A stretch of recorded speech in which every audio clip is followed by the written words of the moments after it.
दिल्ली में इंडी गठबंधन ने एक बार फिर अपनी ताकत दिखाने की कोशिश की है। कई राज्यों में एक दूसरे के खिलाफ लड़ने के बाद दिल्ली में हाथ और गले मिलकर गिले शिकवे दूर किए गए और मोदी सरकार की मुश्किल बढ़ाने वाला रोड मैप तैयार करने की कोशिश हुई। इंडी गठबंधन की बैठक में कांग्रेस की तरफ से सोनिया गांधी, राहुल गांधी, मल्लिकार्जुन खड़गे शामिल हुए।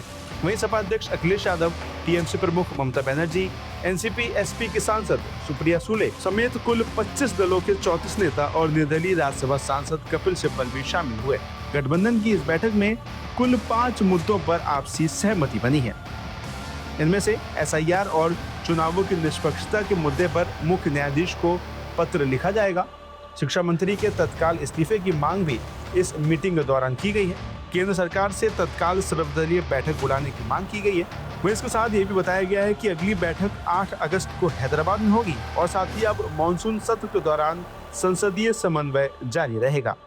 ये सहमति बनी कि एसआईआर, मतदाता सूची में हेरफेर तथा चुनाव की निष्पक्षता पर उठे गंभीर प्रश्नों के संबंध में भारत के माननीय मुख्य न्यायाधीश को एक पत्र भेजा जाएगा।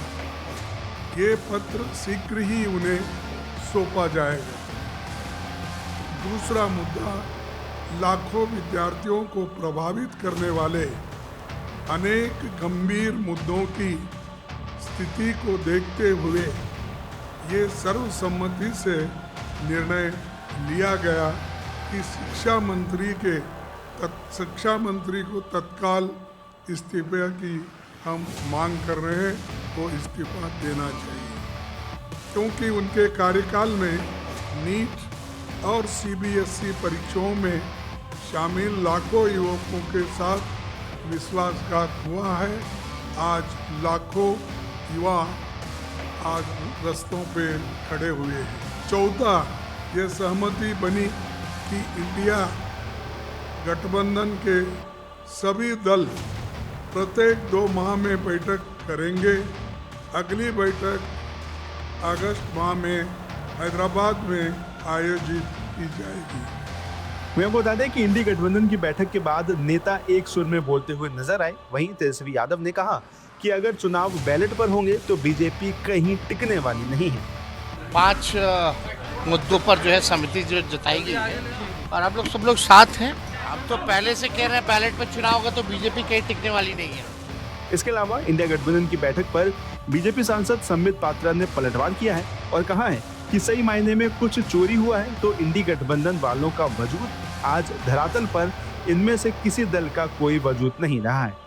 मुझे तो समझ में नहीं आता है, ये एक ही टेप रिकॉर्डर ये कब से चला रहे हैं। मगर एसआईआर तो तमिलनाडु में भी हुआ, एसआईआर तो केरल में भी हुआ। तमिलनाडु में आप झटपट से वहां आप चले गए, जाके दूसरे पार्टी के साथ आपने गठबंधन कर ली और सरकार बना ली। और डीएमके वहां बोल रही है यहाँ तो वोट चोरी नहीं, यहाँ तो एलआई ही चोरी हो गई, वहां तो एलआई चोरी हो गई। केरल में आपने सरकार बना लिया तो एसआईआर को कोस नहीं रहे। बंगाल में हार गए तो एसआईआर का रोना रो गए।